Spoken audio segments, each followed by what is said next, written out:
Aí se apresenta nosso convidado aqui do Taon, Alcir Abuchain. Hoje no Taon temos um convidado que vive e inspira transformação. Alcir Abuchain, um visionário que une tecnologia e propósito para remodelar não apenas empresas, mas também a sociedade. Fundador da I4T Entoai, Alcir é um estrategista que acredita na força de uma cultura empresarial forte e sustentável.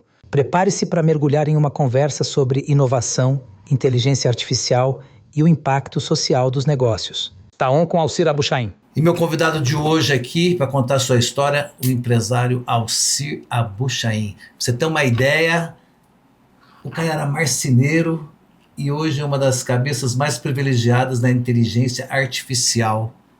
Não é do Mato Grosso do Sul, não, é do Brasil, porque ele está prestando serviço para muita gente. Alcir, seja bem-vindo aqui no Taon e contar um pouquinho da tua história. Pergunte. Primeiro, como é que surgiu essa história de marcenaria? Conta para nós aí. Na verdade, eu sempre fui vendedor, né? Sempre fui muito bom vendedor. Então, conversa bem, fala bem, explica bem, sempre tive essa história facilidade toda. E foi numa marcenaria de vendedor que eu entrei. Entrei para fazer vendas mesmo. E era venda bruta. O CRM era na rua, né? Visitando obra, batendo obra, perguntando o nome do engenheiro, telefonando para o engenheiro, indo atrás do arquiteto. Qual que é o nome da empresa, você lembra? Era Marcenaria Novo Lar. Era uma marcenaria grande, de um pessoal de Bauru. E foi nessa marcenaria que eu comecei a trabalhar como vendedor. E aí eu lembro que no final do plano cruzado foi uma quebradeira de todo mundo, porque teve o plano, né, e depois mudou e congelou, e depois veio a inflação, e a marcenaria quebrou também. E como eu estava lá dentro da marcenaria, eu era muito ousado, eu acabei fazendo a proposta e comprando a marcenaria. Mesmo no meio daquele ambiente. No meio da crise. A oportunidade, a gente sempre foi muito ousado, né? Então, a nossa mente levou para esse lado. Empreendedor, na verdade, empreendedor, né? Desde sempre. Muito novo. Antes de ser marceneiro, eu fui engraxate. Sempre trabalhei em serralheria, Tudo isso antes da marcenaria? Bem, muitas coisas eu fiz já na minha vida, né? Mas sempre com essa visão de ser empreendedor. Sempre desde pequenininho, desde novinho. E como é que foi essa trajetória dentro da marcenaria? Essa experiência do vendedor que virou marceneiro ou não? Marcenaria é a profissão de Jesus Cristo, né? Profissão de sofredor, né? Você já viu o marceneiro atrasar a entrega? É um monte. Né? Só o que acontece, né? Tem muito imprevisto, é um ambiente de muito pouco planejamento. É óbvio que tem grandes marcenarias hoje que conseguem cumprir prazo e tudo mais, mas sempre foi muito difícil, tem muito imprevisto. Eu atendia a Plaenge quando a Plaenge chegou aqui em Campo Grande, entendeu? Os primeiros rodapés e portas e guarnições dos prédios da Plaenge foi eu que fiz. Mas chegou a botar a mão na massa para fazer o produto ou só vendia? Não, eu fazia, eu trabalhava, eu criava os processos, eu ajudava... como é que organizava a madeira, como é que fazia, como é que aparelhava, como é que... eu aparelhei muita madeira pro Paroski, quando só tinha ele de madeireira aqui, que todo mundo queria fazer viga de IP aparelhada nas casas, era lá comigo que fazia. E ficou o nome Novo Lar mesmo, não? O nome da empresa você mudou? Eu mudei para Movisul. Movisul. E a gente rodou, eu tive um sócio que era muito mais esperto que era um menino, e eu tinha um sócio que era um ex-gerente de banco, então ficou tudo para ele, né?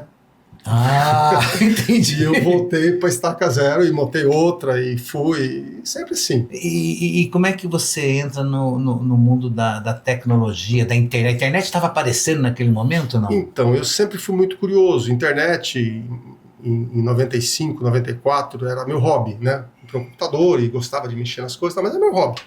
E eu tinha lá uma marcenaria.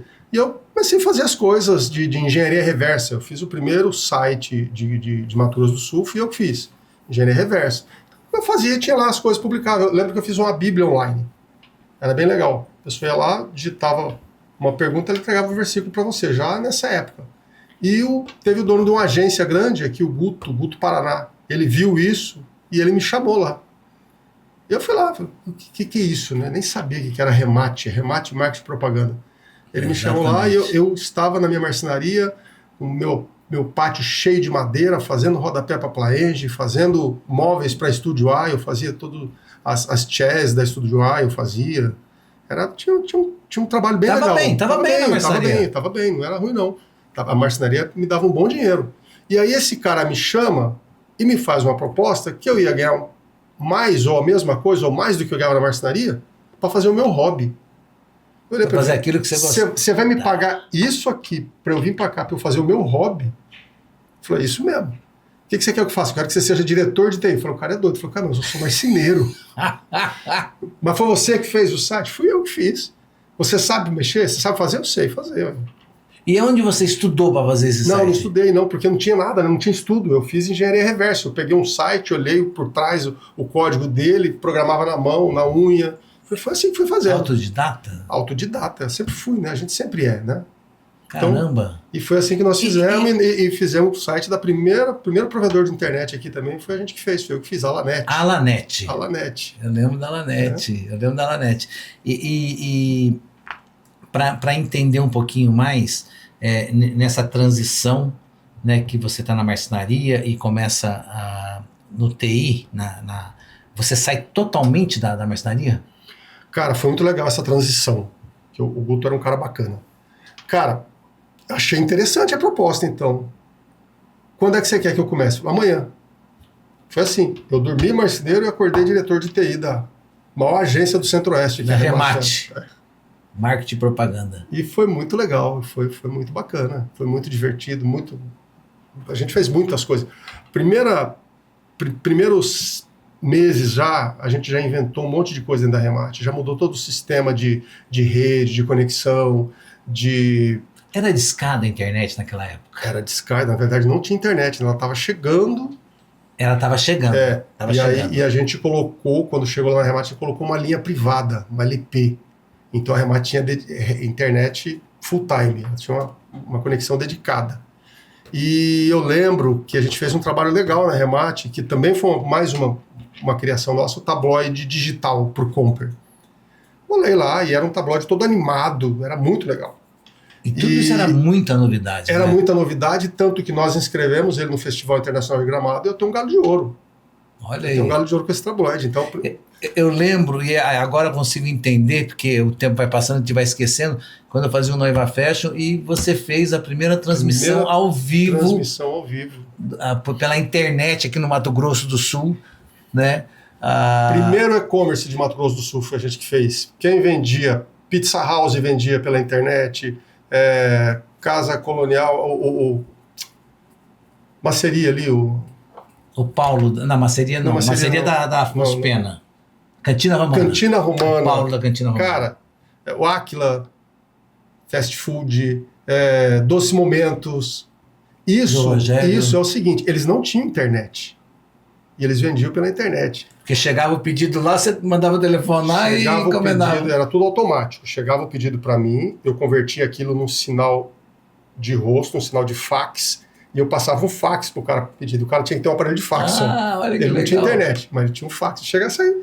Então, mas agora que eu falei que a história que o maior vilão de uma história não contada, não registrada, é o esquecimento.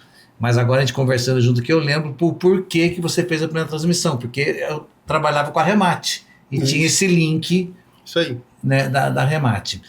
E você deu continuidade, você ficou quanto tempo na Remate com eles lá e sua empresa foi crescendo? Então, cara, como a gente era sempre muito empreendedor, eu não consegui ficar muito tempo na Remate, ficou 1 ano. O que aconteceu? Em 1 ano eles me chamaram para ser sócio deles. A Remate montou uma agência, um departamento de TI que chamava Master Case, e aí eram os 3 sócios da Remate, e era eu também, e nessa época foi chamado para fazer a gestão. Guto, Eduardo e César. Guto, Eduardo, César, eu, e foi chamado o Wilson, que tinha acabado de sair da Xaxa. Wilson Bento. Wilson Bento. Isso nós estamos falando de 1999. Caraca. Então, chãozinho. Então, um bom tempo. Aí vem a Master Case, fica quanto tempo no mercado? A Master Case ainda está no mercado, né? Não. Quanto tempo no mercado, assim, como é que eu posso ser mais claro? Porque hoje você tem outras coisas que estão mais acima da Master Case. A Master Case, na verdade, ela é ainda hoje a minha parte de desenvolvimento de tecnologia. Toda tecnologia e desenvolvimento ainda fica nela, entendeu? Aí eu tenho outras empresas, outras áreas, a gente tem uma plataforma que avançou muito. Que é a Anel. E a gente tem uma empresa de marketing que é, na verdade, uma Martech, é marketing com tecnologia. É que a gente vai chegar nela, que é toda essa trajetória sua e do marceneiro, agora nem do marceneiro, é do serralheiro, do engraxate, para o cara especialista em marketing digital. Então, a Mastercase quantos anos tem? Mastercase é de 2000. 25 anos. 25 anos. 25 anos. 25 anos. Primeiro... Alcir, nesse período todo de 25 anos da Mastercase, mas você já está atuando antes na parte internet, todo esse desenvolvimento que tem, o que mais te assombrou? O que mais que você fala assim, cara, porque quando a internet veio quebrou um paradigma, né? Cara, agora a inteligência artificial de novo. O que mais me assombra é agora. A inteligência artificial. O que a gente está vendo agora, eu nunca vi todos esses anos na minha área, e o que a gente vê para frente é o mais assombroso. Nós estamos tendo aí, sei lá, nós tivemos nesse ano 10 anos de evolução, pelo menos. E eu acho que a gente vai ter exponencialmente. O próximo ano vai ser 100 anos de evolução. A gente está vendo coisas inimagináveis. Como você conversar com o computador, como você conversar, o computador dar sugestões que você não chegou a pensar nela, coisas assim absurdas. Tenebrosas. Os famosos agentes, né? Os agentes de IA. Ficou uma coisa tão dinâmica, tão eficiente, que não faz mais sentido você fazer um software, por exemplo. Porque o software você cria uma coisa estanque ali e as pessoas têm que se adaptar a ele. Os agentes vão lá e executam o que você precisa só e pronto, acabou. Não, e agora também tem os que enquanto você dorme eles vão trabalhando, né? Exatamente. Então é um novo mundo. Realmente é um novo mundo. Tá. Mas eu quero entender sua cabeça como pensa, né? Desde essa época lá da Remate até hoje, as coisas estão cada vez mais mudando. E você tem uma facilidade de trabalhar nesse meio. Como você vê esse desenvolvimento? Como é que você viu os períodos assim? Você sempre estava na ponta, na frente de todos eles. Isso é uma verdade. Eu sempre estive muito na frente, a gente sempre foi muito extemporâneo, né? Para você ter uma ideia, o primeiro e-commerce Mato Grosso do Sul nós lançamos, foi o lançamento da Mastercase, foi em 2000. E isso estava muito fora do tempo. Isso Sim. É muito inovador? Dá dinheiro? Não deu nada. Por quê? Porque estava fora do tempo demais. Muito à frente do tempo. Muito à frente. Submarino veio depois. Todas as lojas de e-commerce veio bem depois. Então, você ser muito inovador tem esse problema. Não quer dizer que você vai ganhar dinheiro, muito pelo contrário. Entendeu? Então, e você tá atrasado também é tão ruim quanto ser inovador. O negócio... Então a lição que você aprende desse período todo é ter o produto no tempo certo. Produto no tempo certo, na hora certa, para quando as pessoas querem comprar. Tem que entender o mercado, entender a maturidade do mercado. A gente apanha muito, né? Vive muito bem. Eu tirei grande proveito de todos os negócios que a gente fez e criou ao longo desses anos. Vem dessa evolução. 2000 a gente entra e lança a Mastercase. 2010, por uma demanda do mercado de música, eu crio a plataforma Neo. Para o mercado musical. Nós não conseguimos colocá-la para rodar no mercado musical por conta de não termos estrutura para negociar com as gravadoras. As pedidas eram tudo de bilhões, então a gente não tinha... O software realmente era muito bom, mas a gente não conseguiu negociar. E aí nós mudamos a plataforma para a área médica, que é onde a gente está até hoje. 90% e ela funciona super bem. Funciona super bem. Todos os projetos que a gente tem que estão aí estão... Alcir, agora a gente vamos dar um stopzinho aqui na parte profissional e vamos voltar na linha do tempo lá e vamos falar da parte pessoal. Quando você escreveu lá atrás o seu site lá com a Bíblia, você já era pastor ou não? Você foi pastor? Eu tive na igreja, meu pai era pastor e ele queria muito que eu continuasse, né, nesse mesmo ministério que ele. Eu nunca quis receber, eu nunca aceitei receber de igreja para falar. Eu gosto de falar da Bíblia, eu gosto de pregar, eu gosto de conversar com as pessoas, eu gosto de trocar experiência. Eu acho que isso tem muito para contribuir com a vida das pessoas. Realmente Deus é uma verdade, e é o que eu ensino para os meus filhos, e é o que está nos meus negócios, é o que está no dia a dia. Eu só tenho um pensamento que às vezes difere de muitas pessoas, que é o seguinte: a relação com Deus, a religião, o conhecimento, ele é para ser aplicado no dia a dia, na sua vida, o tempo todo. E a gente, quando convivi muito com a igreja, convivo menos hoje, mas convivi muito com a igreja, você vê uma expressão muito diferente, por exemplo, no domingo, que é o dia da igreja, ou na quarta-feira, que é um dia de culto. As pessoas meio que mudam. Depois ela cai no dia a dia, parece que esquece, volta de novo. E aí isso eu não concordo muito. Eu acho que se você tem uma vida cristã, ela é 24/7. Tem que ser perene. Tem que ser o tempo. É quem você é, entendeu? Não é quem você se propõe a ser no domingo. Cara, domingo é um negócio assim. O cara acorda de manhã, é quase que ele fica querubínico, né? Ele fala até diferente com a esposa. Bom dia e tal. Na segunda-feira o pau Segunda-feira quebra tudo de novo. Então, assim, eu acredito que o evangelho, que o conhecimento, que a sabedoria é para 24%. Mas você foi pastor? Eu fui pastor. Eu Por tive uns 3, 4 anos à frente da igreja. Eu que coordenava tudo, eu que estava lá na frente. No início eu não recebia nada, depois eles fizeram uma assembleia lá e falaram, não, você vai ter que receber. Aí eles me davam o dinheiro, eu devolvia para a igreja, porque eu queria viver dos... Tá. Você é um dos caras que eu conheço que envelheceu e ficou jovem. Porque quando eu te conheci jovem, você era velho. Porque você usava roupa de velho, você era mais gordinho, não era? Eu tô roupa de velho. Não. Eu cheguei a pesar 115 quilos, né? Fui bem gordão. 115. Tá, mas a obesidade é uma coisa que... É uma coisa terrível. Terrível, tem que ser cuidada. Mas você usava roupa de velho. É verdade. Né? E aí você deu uma ressignificada na sua vida num certo momento, aonde você fica mais jovem. Como é que foi esse momento na sua vida? Então, eu lembro muito bem disso. Eu lembro como se fosse hoje. Eu estava com meu filho, Matheus, eu tenho um monte de filho, né? Mas eu estava com o Matheus, e a gente estava... Você não tem 12 filhos, não, né? Tem 5 filhos. 5, tá. E a gente estava numa árvore, eu subi na árvore com ele, eu era jovem ainda, tinha 30 e poucos anos, e eu olhei aquela foto, eu parecia um porco, né? Tinha 115 quilos. E eu sempre pensei, depois eu emagreço. Aí, aquele dia eu falei assim, mas por que depois? Tem depois, é agora. A vida, na verdade, ela está acontecendo agora. Estou aqui dando o melhor da minha vida, está nesse momento aqui. E eu decidi. E comecei a andar, a correr, mudei minha alimentação. Todo mundo sabe o que tem que fazer. Todo mundo sabe o que tem que fazer para ter uma vida saudável. Então, é tudo, precisa fazer. Tudo questão de mente. Mas aí você mudou tua roupa também? Porque você usava andava com roupa de velho. Você emagrece, cara. Eu perdi 30 quilos em 6 meses, sem cirurgia, sem remédio, sem nada. Só na força de vontade, no exercício. E de lá para cá, minha vida ressignificou. Mudou mesmo. Porque aí você começa a melhorar a sua autoestima, você começa a melhorar tudo, você começa a ficar mais ousado também, e foi esse ponto que fez uma divisão mesmo na minha vida. E na sua trajetória, você teve 2 casamentos? Eu tive 2 casamentos. Eu tenho 2 filhos do meu primeiro casamento, foi um bom casamento, né? Costumo dizer, as pessoas falam, pô, você nunca teve problema com a sua ex-mulher? Nunca tive problema.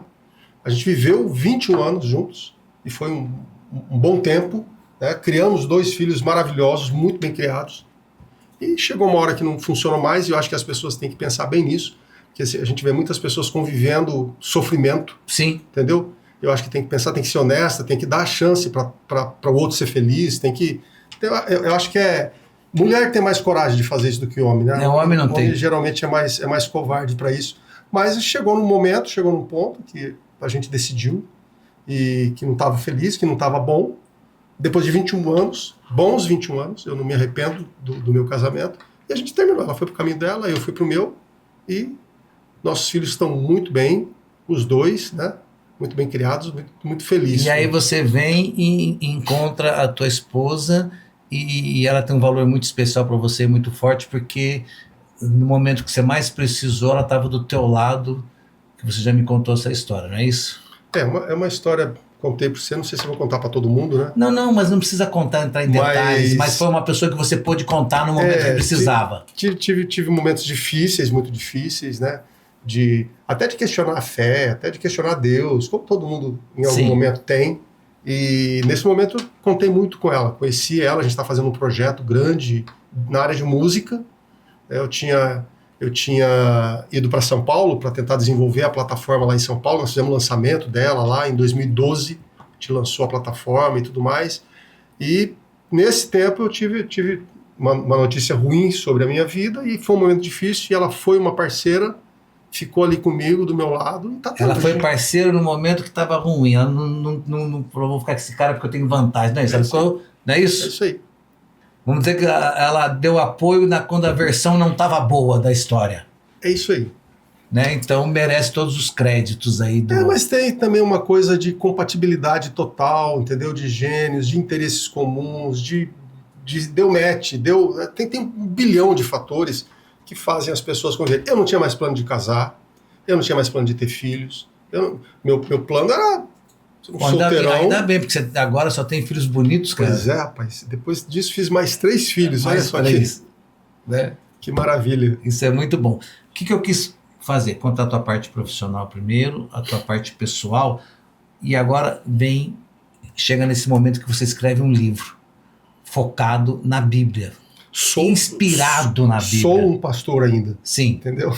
E aí você traz um livro que eu queria que você me contasse como é que surgiu essa ideia, que o livro é muito interessante, eu já li ele e recomendo que vocês leiam. A gente recebe muita informação hoje, né, dos canais digitais, especialmente, com muita técnica, muita metodologia, muito método, isso já vem se acumulando ao longo de muitos anos, mas com o advento da internet, do Instagram, das redes sociais, isso ficou meio que explodiu. Então o cara tem uma ideia, ele cria um método de marketing, cria um método de ficar rico, cria um método de não envelhecer, cria um método. Rapaz, o que mais tem hoje em dia é método. E eu comecei a ver esses milhões de métodos aí, falei, cara, eu preciso fazer um framework aqui, uma coisa mais estruturada para tentar criar um compilado disso tudo para ver o que eu sigo, para onde é que eu vou, entendeu? É Kotler, quem que é? É o Tales, você tem um monte de gente, é o JJ, cada um tem um caminho. Tem um caminho. E aí eu comecei a estudar e fui vendo os caras e fui indo para trás, né? Fui vendo os caras mais antigos, fui indo, até chegar na criação do mundo, na Bíblia. Você pegou no manual da criação do mundo. Da criação, porque Deus tem um método. Olha que legal, ele fez o mundo em 7 dias. Se for olhar, cada dia ele tem uma estratégia. Vou falar só da primeira, que é a mais legal. Haja luz. Não começa nada, não sai para fazer nada se você não souber o que você quer fazer. Se não tiver propósito, clareza, visão, entendeu? Discernimento. É como falar para você, vamos lá? Vamos, você sai correndo e vai. Daqui 2 horas correndo, você para e fala, mas vamos aonde? Estamos indo para onde? Parece brincadeira, mas as pessoas fazem isso todo dia, o dia inteiro, com empresa, com a vida, com os filhos, com tudo. Então a primeira coisa que eu tenho nesse livro, eu acho que vale a pena todo mundo ler, é haja luz. Põe luz na sua vida. Põe luz no seu casamento, põe luz na relação com seus filhos, põe luz na sua empresa, põe luz no seu negócio. Não tenta esconder, não tenta disfarçar. A gente tem uma mente enganosa. Se a gente quer que a conta dê certo, a gente arredonda para cima. Se a gente quer que dê errado, a gente arredonda para baixo. E a nossa mente ela faz isso com a gente o tempo inteiro. Põe luz. Põe luz que você fica... Vamos falar, porque é muito interessante o teu livro. Daí a segunda... A segunda é fundamentos. Fundamentos é o seguinte, cara. Dentro de uma estrutura de marketing, dentro da sua empresa, faz o óbvio. Faz o básico. Você quer construir uma casa, você precisa enterrar concreto. Não tem jeito. Então, a gente lida muito com marketing. Vou dar um exemplo de fundamento. O cara quer fazer automação no marketing, quer pôr agente de IA, quer pôr não sei o que. Cara, quando alguém ligar na tua empresa, o óbvio é que alguém do outro lado diga, alô, como posso te ajudar? Se você fizer isso hoje, você vai explodir. Porque todo mundo quer automação. Ninguém quer mais falar com o cliente. Se você falar com o teu cliente, você vai ver a diferença. E vou mais longe no que você está falando. Muitas vezes o cara não tem nem o telefone, nem quem atende o telefone, mas ele quer fazer o marketing. Eu peguei vários clientes assim, que tem site, tem Instagram, cada um tem um telefone diferente que não dá em lugar nenhum. Ah, putz, esse telefone eu não uso mais. Ah, é verdade, esse telefone não tá... E criando a confusão, entendeu? Então assim, tem um número de telefone e tem pelo menos uma pessoa para atender o teu cliente lá do outro lado. Esse é o fundamento. Faça o óbvio. Não adianta discutir cortina, não adianta discutir telha se tá fazendo terraplanagem do terreno. Você tá limpando, e isso está ligado com a Bíblia, faz a analogia. Isso tá ligado com a Bíblia, que quando Deus vai lá e cria a luz, a primeira coisa que ele faz é pôr ordem, separa as águas de cima das águas de baixo. E aí começa a composição. Entendeu? Então põe ordem, faz o básico, o óbvio. Estrutura o fundamento. Faz a base. Faz a base. Para você poder construir em cima disso. Aí vem o terceiro... Aí vem o terceiro dia, que é a harmonia. onde as coisas começam a ganhar mais forma, né? Onde tem separação de água e terra. Deus começa a dar uma organizada nas coisas aqui. A harmonia é importante para as organizações por isso. É muito difícil ter harmonia dentro das empresas. Você entra, olha numa empresa, você vê um monte de gente trabalhando, correndo, desesperado, para lá, para cá, para cá, para lá. Quando você começa a entrevistar essas pessoas, conversar, você começa a descobrir que a grande maioria delas está perdida e estão desconectadas. É impressionante isso. E não precisa ser empresa grande, não. Pode ter 3 pessoas trabalhando. Se você não trabalhar para que tenha harmonia, é definir com clareza processos, né? Definir com clareza os protocolos, quem faz o quê, por que faz isso. Cara, isso é muito difícil. O cara tem que fazer aquela corrida do bastão e passar o bastão na hora certa, na mão certa, para o cara pegar e dar continuidade, né? É isso mesmo. É isso senão mesmo. O negócio não anda. Não, e assim, a gente vem do óbvio. Agora, depois que eu saio do óbvio, você precisa ter a tua estrutura, a tua vida integrada. E parece fácil isso, mas quando Deus organiza tudo isso para que o mundo seja construído a partir dali de forma harmônica, eu tenho que ter a terra, eu vou ter que ter a água, eu vou ter que ter o sol, eu vou ter uma série de coisas que ele vai começar a construir aí para isso, entendeu?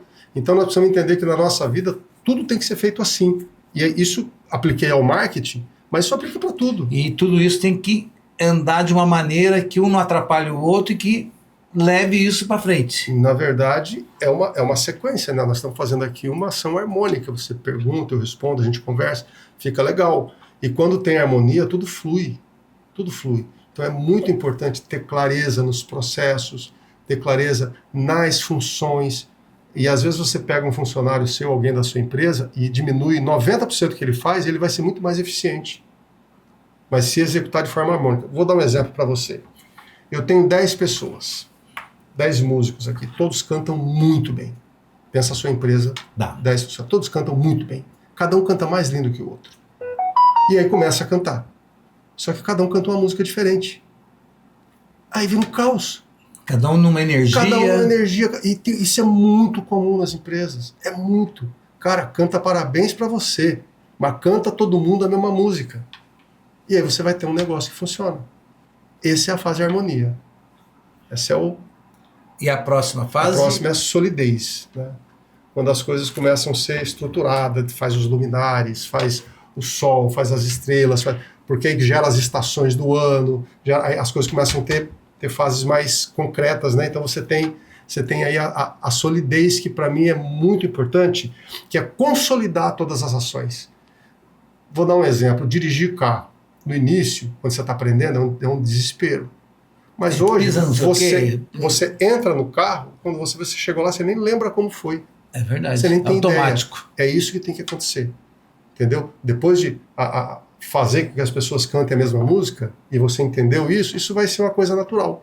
Todo mundo vai começar a cantar a mesma música. É um problema terrível nas organizações, nas empresas, nos casamentos, na relação com os filhos, quando cada um tem uma música diferente para cantar e vocês começam a querer cantar tudo junto. Cara, isso é horrível.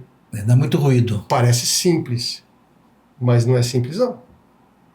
Dá muito ruído. Você tem que ter muita firmeza para falar: a música é essa. Aqui em casa, a música é essa. Canta essa música aqui, é assim que canta. Nós combinamos a música, vamos manter a música, não vamos sair da música. Qual que é a próxima etapa? A próxima, cara, é a da vida. É quando nasce tudo, né? Quando a terra começa a brotar vida para lá, vida para cá, cria os peixes.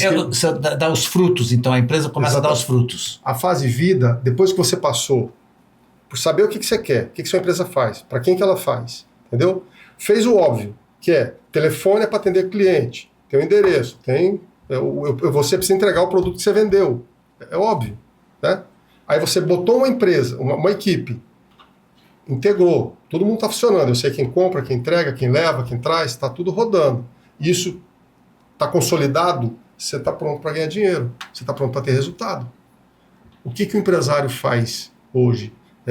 Lógico que porque isso passa pelo ISO, isso passa pelos processos, isso passa por várias metodologias que levam a gente para a mesma estrutura. Você precisa se organizar, precisa se entender, precisa se conhecer, entendeu? Para esperar o resultado, porque o resultado ele é uma consequência daquilo que foi construído. De tudo isso.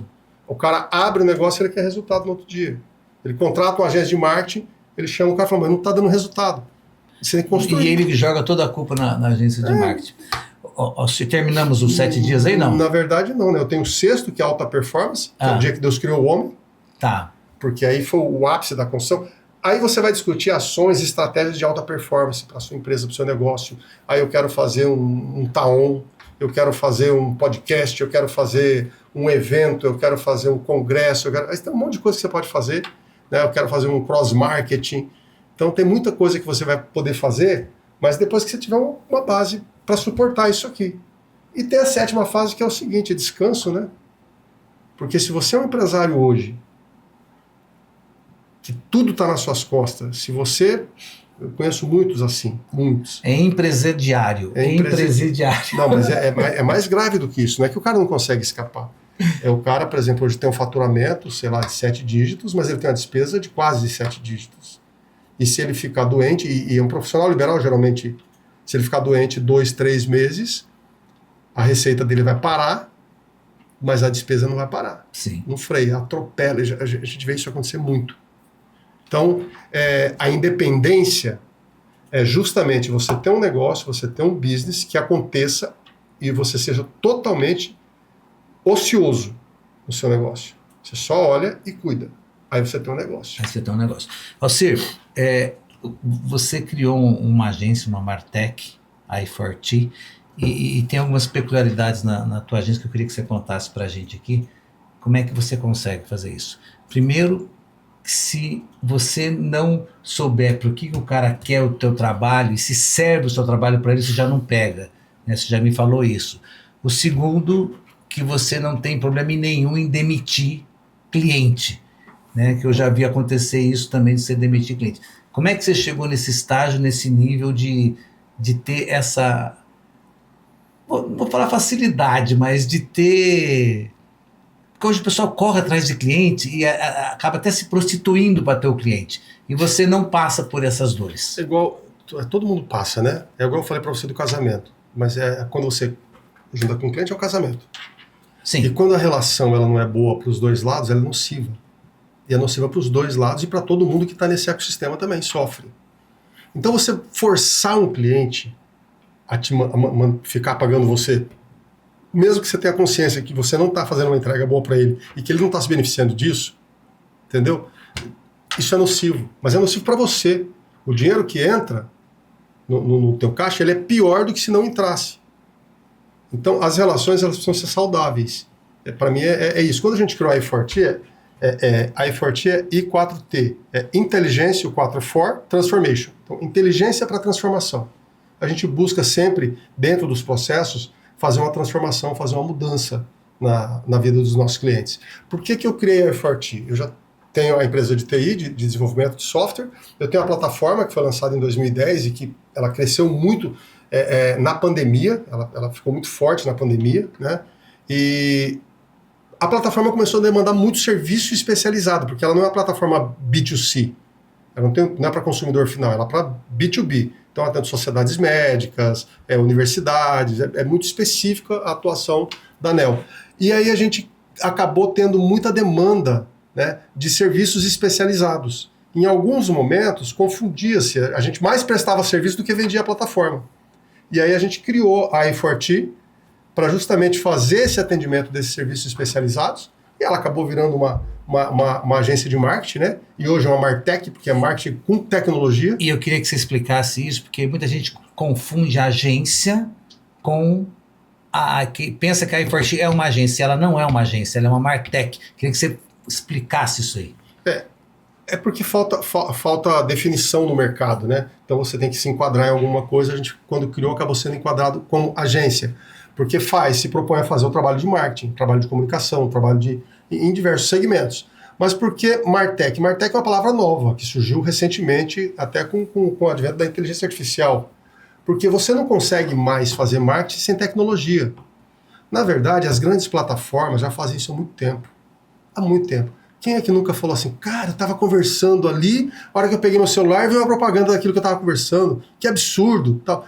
Eles já fazem isso há muito tempo. Já tem inteligência artificial há muito tempo, porque não tem toque humano aí. O que aconteceu é que a OpenAI, ela tornou isso, democratizou isso, tornou isso público. tornou isso acessível a todo mundo. E aí hoje, quando você vai pensar no teu negócio, se você não tiver um feedback daquilo que o seu cliente conversou com você, ou com seus robôs, ou com a sua IA, entendeu? Daquilo que gerou de resultado aquelas ações que você fez, o investimento que você fez. Eu não conheço um empresário hoje que não queima dinheiro nas plataformas digitais. Que coloca lá 5 mil por mês, 10 mil por mês, e 70% daquele dinheiro é queimado, ele não sabe. Mas todos os empresários contribuem hoje para a riqueza do Instagram, para a riqueza do Google, entendeu? Com aplicações equivocadas. A inteligência artificial ela vai ajudar a mitigar esses custos. Ela vai dar resposta para os empresários que ele não tem hoje. Que ele não consegue enxergar, que ele não consegue, né? Não, ele não tem mesmo, é sonegada mesmo propositadamente. Porque essas informações estão na mão das grandes big techs. Então é deles a informação. E aí os gestores de tráfego, os diretores de agência e tudo mais, eles têm lá que cumprir um ritual que é imposto pelas big techs, entendeu? E um X de valor e leilão, e é muito inteligente o que foi montado pela Meta, que hoje tem quase 3 bilhões de usuários, né? E pelo Google, que viraram aí os comandantes da comunicação do planeta. É muito inteligente o que eles fazem, é muito útil também. E com toda essa tecnologia, me fala sobre a i40. Quem que é o cliente, quem pode ser cliente da i40? Então, que vai poder aproveitar todo o conhecimento que vocês têm. A gente mudou muito.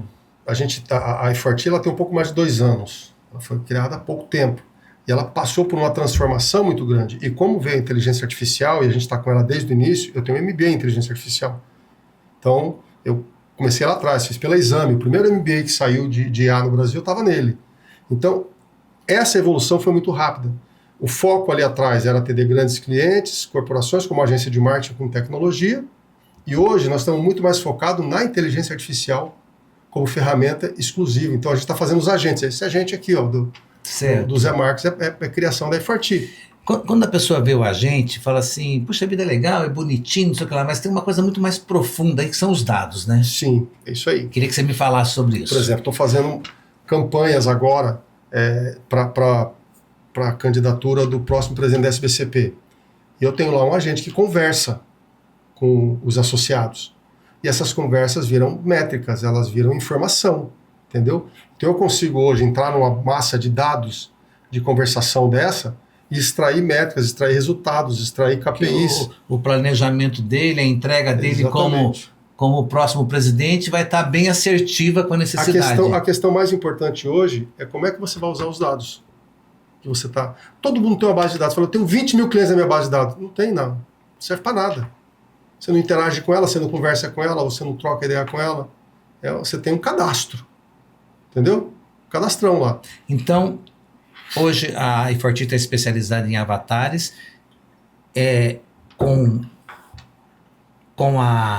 o aprofundamento nos dados, né? Trabalhando os dados.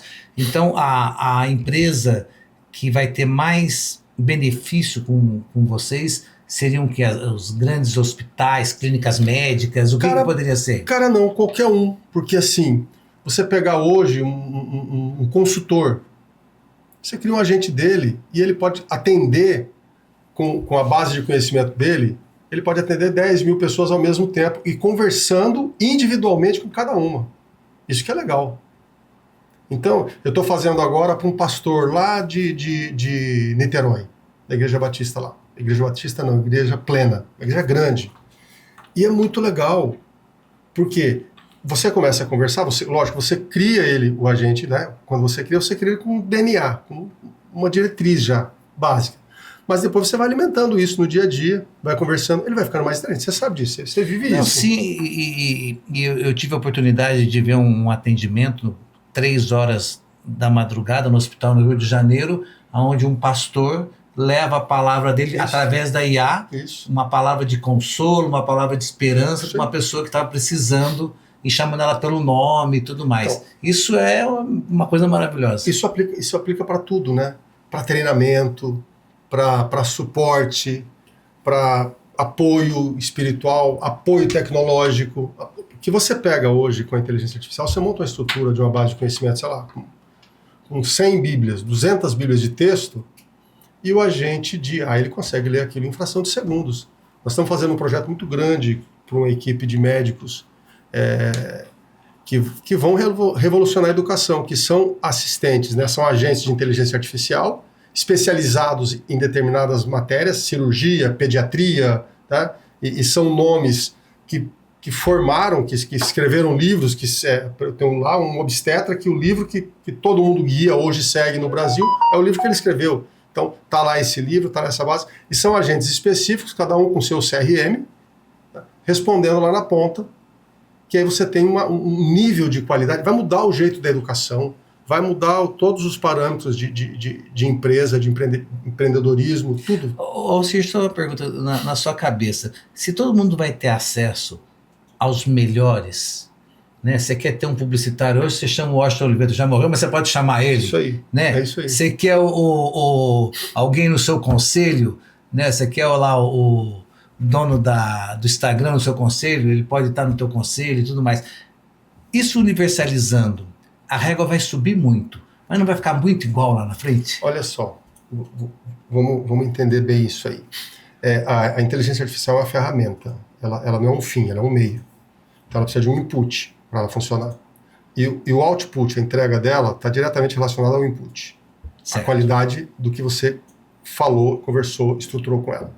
Quando você pensa em um universo com muitas ferramentas sendo criadas todo dia. Todo dia. Nós estamos conversando aqui, então tem gente criando mais umas 200 ferramentas de IA. Eu encontrei um amigo, reitor de uma universidade de medicina lá do Rio, ele falou, cara, eu não aguento mais ver IA. Todo dia chega alguém com uma solução de IA para mim dizendo que vai transformar a minha vida. Você pega o Instagram hoje, 80% é solução inovadora de IA. Sim. 80%, ou até mais. Então, nunca teve criação de tanto conteúdo de input fraco. E aí você tem um output que aí ela mascara, ela faz mas o conceito, o contexto geral da massa daquela informação é lixo. Eu consumo hoje, mais de 90% do que eu consumo hoje é lixo, e eu sou especialista em buscar informação. Mas eu tenho que ler 9 conteúdos porcaria para achar um que seja útil. Ferramentas, eu gasto um horror de ferramenta, porque todo dia eu vejo uma ferramenta nova, uma solução nova, uma proposta nova, eu vou lá e assino, porque eu quero testar, eu quero ver, e eu paro de assinar muitas delas muito rápido. É mais não do que sim. Então, assim, é uma oferta absurda de solução instantânea. Todo mundo quer colocar atendimento por IA agora para os clientes. O cara que resolver fazer o contrário, entendeu? E colocar humanos vai se com certeza. Vai se destacar. Então, ninguém quer conversar com robô. Ninguém quer robô. As automações têm que ser porque elas servem. No final das contas, as relações são pessoas. Nós temos a nossa rede, eu quero olhar para você, você quer olhar para mim, eu quero saber que tem alguém me ouvindo, quero saber que tem alguém cuidando de mim. Isso não vai mudar. Mas assim, é um mundo com uma overdose de produção de conteúdo. E o bom que a iForte consegue fazer essa separação e entregar o que tem de melhor para o cliente, né? A gente conversa muito, a gente põe muita luz no início eu quero um agente de IA. Você quer um agente de IA para quê? Agente de IA hoje, ele faz qualquer coisa. Ele liga para os seus clientes para dar parabéns pelo dia do aniversário. Ele atende seus clientes. E quando eu estou falando de IA, não estou falando só de áudio, de WhatsApp. Estou falando de texto, estou falando de vídeo. Eu posso fazer um vídeo seu que fala com 1000 clientes e fala o nome de cada um individualmente nessa conversa. Então é uma coisa assim que o que aconteceu nos últimos 6 meses, eu tive ferramentas que eu comecei a usar, que eu achava fantástica, que já morreu. O ciclo de vida delas está muito curto. Eu li recentemente um artigo que o CEO da empresa, da startup que estava fazendo aquele falou assim, estou trabalhando para o meu desemprego. Não, e a pagamento dele já acabou também e o trabalho dele já acabou. Muito louco. O lance é o seguinte, a gente tem mesmo, principalmente para empresário da nossa idade, assim, um pouco mais velho, que na verdade é quem paga a conta do mundo, né? Sim. É quem está pagando a conta. Mas a gente tem uma fobia digital. Isso o cara está com medo, porque ele acorda de manhã com medo do que aconteceu durante a noite. O que teve de novidade? E o cara está se sentindo totalmente fora. É muito ruim isso, mas o lado bom disso é que tá assim para todo mundo. Tudo é novo para todo mundo. Sim. Então todo mundo tem uma oportunidade. Mas vamos lá. Qual que é o lance? Qual que é o segredo? Vamos voltar lá para a criação do mundo. O segredo é esse. Põe luz. Você quer para quê? Tem que ter um propósito, né? Não, você tem que ter clareza. Entendeu? Você vai para onde? Vamos viajar? Vamos. Ah, vou comprar passagem. Não, mano. Nós vamos viajar de bicicleta. Nós vamos andar 1 hora de bicicleta. Nós vamos, sei lá. Entendeu? Então a gente tem que ter clareza. Não adianta sair fazendo solução de AI, contratando a gente, fazendo... Se você não sabe para que é. Mas não adianta fingir que não está acontecendo nada. Entendeu? Fazer igual a criança, tampar o olho. Vai ficar para trás. A inteligência artificial não vai substituir as pessoas, não vai substituir empresários, mas ela vai... As pessoas que sabem usar vão substituir as que não sabem usar. Isso já está acontecendo, né? Alcir, para encerrar nosso bate-papo aqui, o que a gente pode deixar para as pessoas que estão nos ouvindo, né, e eu quero conversar isso com você, o que a gente pode deixar de conteúdo e de experiência da sua trajetória, a gente pode deixar para as pessoas? O cara que era serralheiro, marceneiro, virou um autodidata, um cara foda na área de tecnologia, não tem limite. O que a gente pode falar? O ser humano pode fazer o que quiser? O que você acha? O ser humano, ele precisa de luz. Ele precisa de saber o que ele tem de bom para viver e aproveitar a vida hoje. Entendeu? Eu não sou um exemplo para ninguém, porque eu mais errei do que acertei na minha vida. Mas diz que quem mais erra é o que mais está certo, pô. É mais ou menos. É o que mais tentou. Os anos vão dando para a gente mais sabedoria. Isso não vai mudar. Isso não vai mudar. A arrogância da juventude, né? a dureza do início da sua vida profissional. Eu tive um amigo judeu que me falou uma coisa muito legal que eu trago para a minha vida. Ele divide a vida em 4 fases de 20 anos. Do 0 aos 20, do ponto de vista do judeu, você é um inútil. Você só come e dorme. Não faz mais nada. Certo? Então não põe um centavo na conta do planeta. Tá. Dos 20 aos 40, você começa a empreender. Mas se você pegar essa curva, você deu mais prejuízo do que lucro, porque você faz muito mau negócio quando você está começando a empreender. Você compra carro errado. Ixi, o que eu comprei de carro bichado, estourado. Você perde muito dinheiro. Você dá muito prejuízo. É a curva de aprendizado. Dos 40 aos 60, é quem paga a conta do mundo. É onde está o... Lógico que isso hoje muda um pouco a faixa, muda para lá, mas é bem isso. E dos 60 a 80, você volta lá para a primeira fase. Vira criança de novo. Vira criança de novo, mas agora você tem autonomia, né? Você tem o recurso na sua mão, a conta é sua. Mas é mais ou menos isso. Então, assim, cara, o que eu deixo para todo mundo é: coloca luz nas suas coisas. Clareza. Clareza. Tenha clareza. Nas suas relações, na sua empresa, no seu negócio. Você precisa enxergar o que está acontecendo. Clareza na sua vida. Então, a gente encerra esse podcast com a palavra clareza. Vamos. Clareza é uma boa palavra. Deixar essa palavra aí no ar. Clareza. Maravilha. Obrigado.